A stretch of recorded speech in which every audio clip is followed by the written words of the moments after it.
Hello my dear friends, मैं आपके अपने YouTube channel start to fluent learning class में हार्दिक हार्दिक स्वागत करता हूं।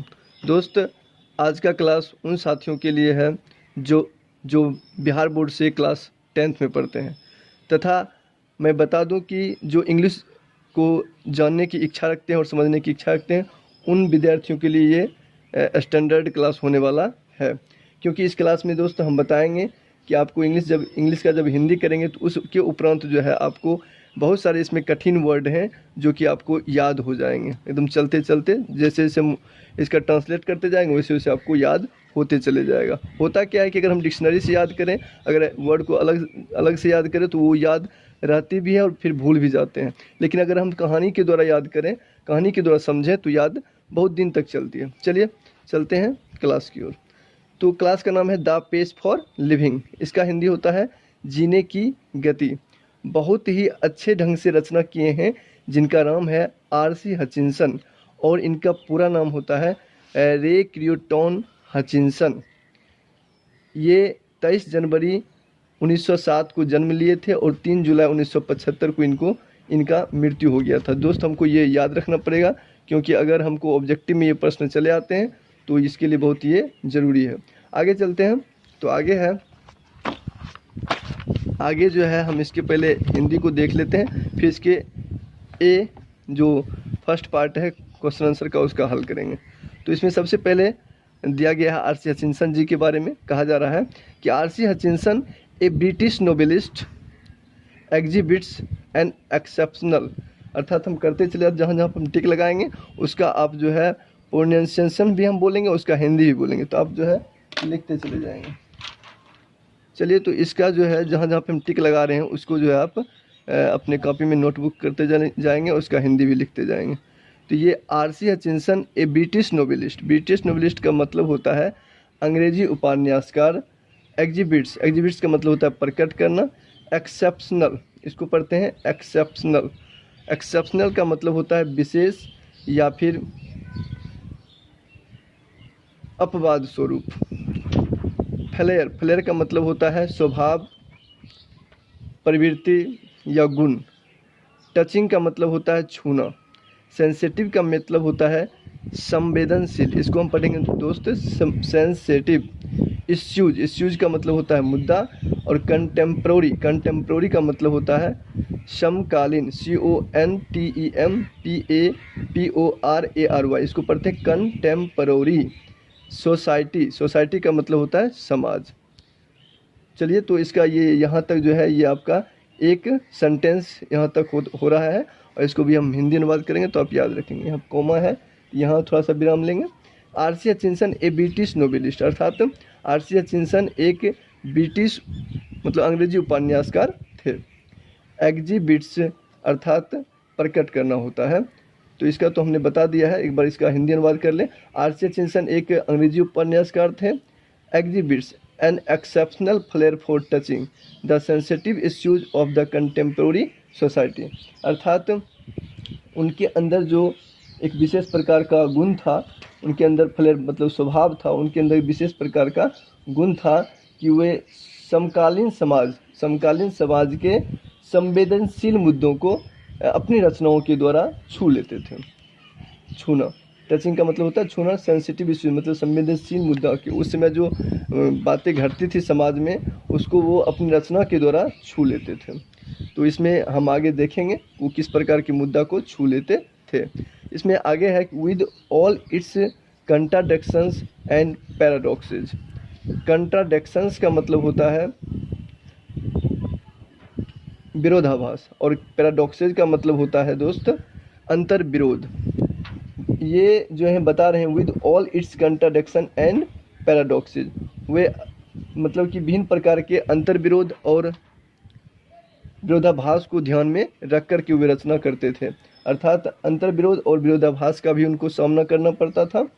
जब वो रचना करते थे तो बहुत सारे लोग कहते भी थे उनको कि ये गलत है, तो वो बहुत सारे बातों को ध्यान में रख कर बनाते थे कि उनको कोई गलत नहीं कहते थे, उनकी बातों को सहमति प्रकट करते थे। आगे है कि in the page for living, अर्थात इस कहानी में R C. Hutchinson captures the agony of modern man, अर्थात इस कहानी में आधुनिक आदमी के, ये जो कैप्चर्स का मतलब होता है, इसका होता है दृष्टि डालना। अगोनी मतलब होता है दर्द, और मॉडर्न मैन मतलब होता है आधुनिक आदमी।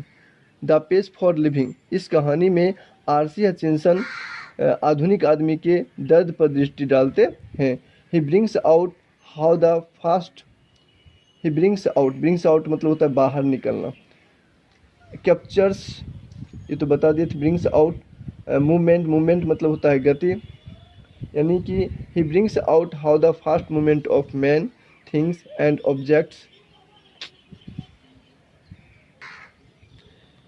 He brings out how the fast movement of man, अर्थात ब्रिंग्स आउट का मतलब होता है बाहर निकलना, मूवमेंट मतलब गति, ऑफ मैन अर्थात कहा जा रहा है यहाँ से कि वह तेज गति से बाहर कैसे निकले, ये भी इन्होंने इस कहानी में बताए हैं। Man, things and objects hertz the normal rhythm, क्या पढ़ते हैं बच्चों?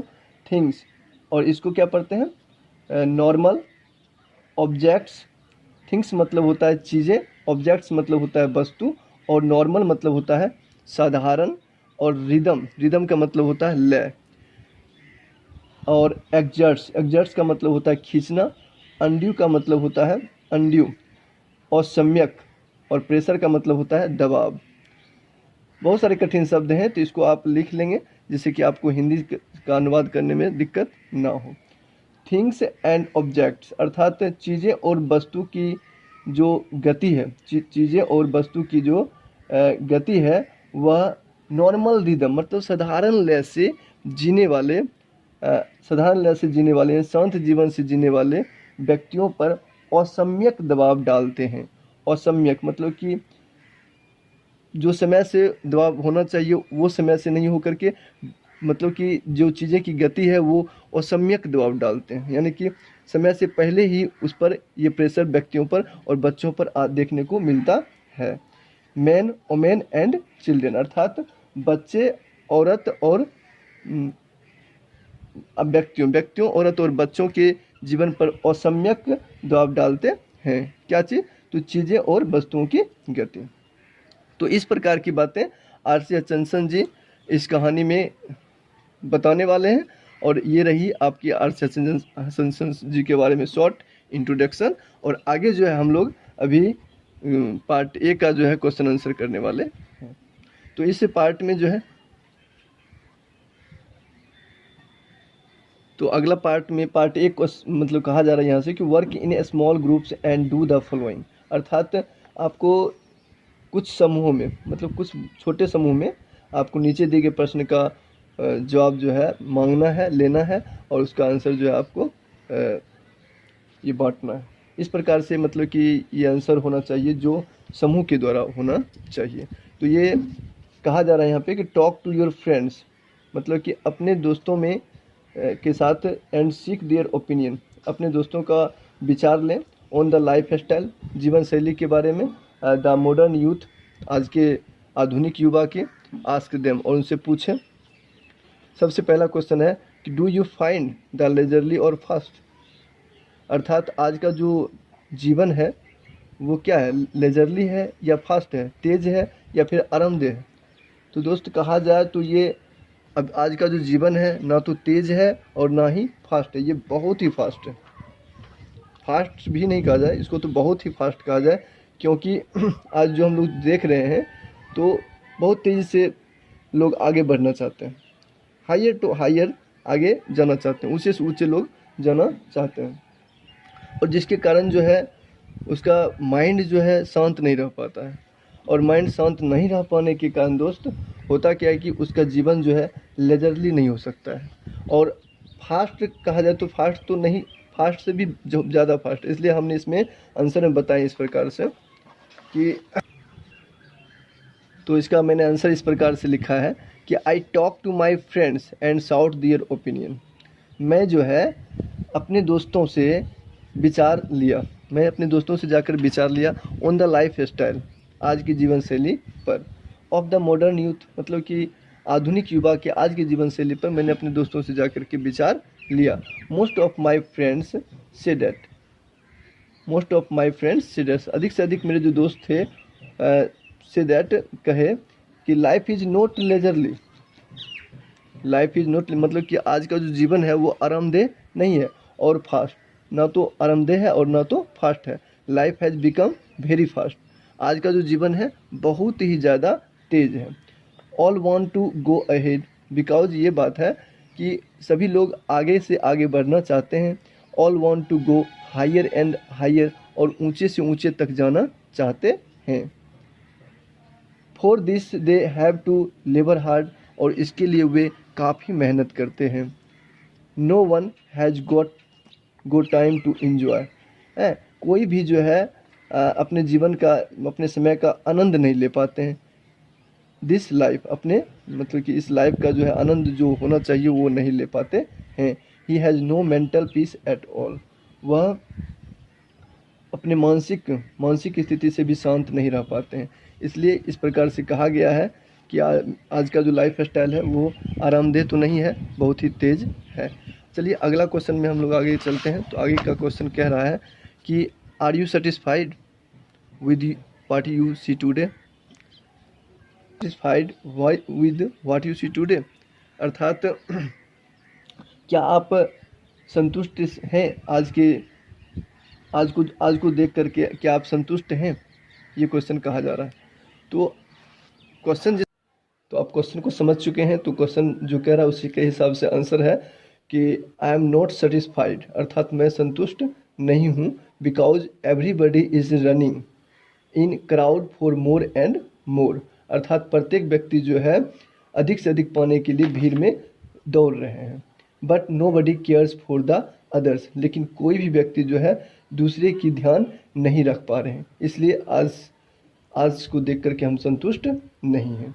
चलिए तो आज का क्लास यहीं पर एंड करते हैं, और आगे की क्लास में हम, क्योंकि वीडियो जो है लंबा हो जाएगी जिससे आपको भी समझने में परेशानी हो सकती है, इसलिए मैं पार्ट वाइज करके इसका बना के आपके समक्ष लाऊंगा, और कुछ ही दिनों में इसको कुछ से कुछ पार्ट में इसको समाप्त करने की कोशिश करूंगा, जिससे कि आपको अच्छा से समझ में आ सके। चलिए यहीं पर मैं वीडियो को एंड करता हूं। So thank you very much, all the best, have a nice day.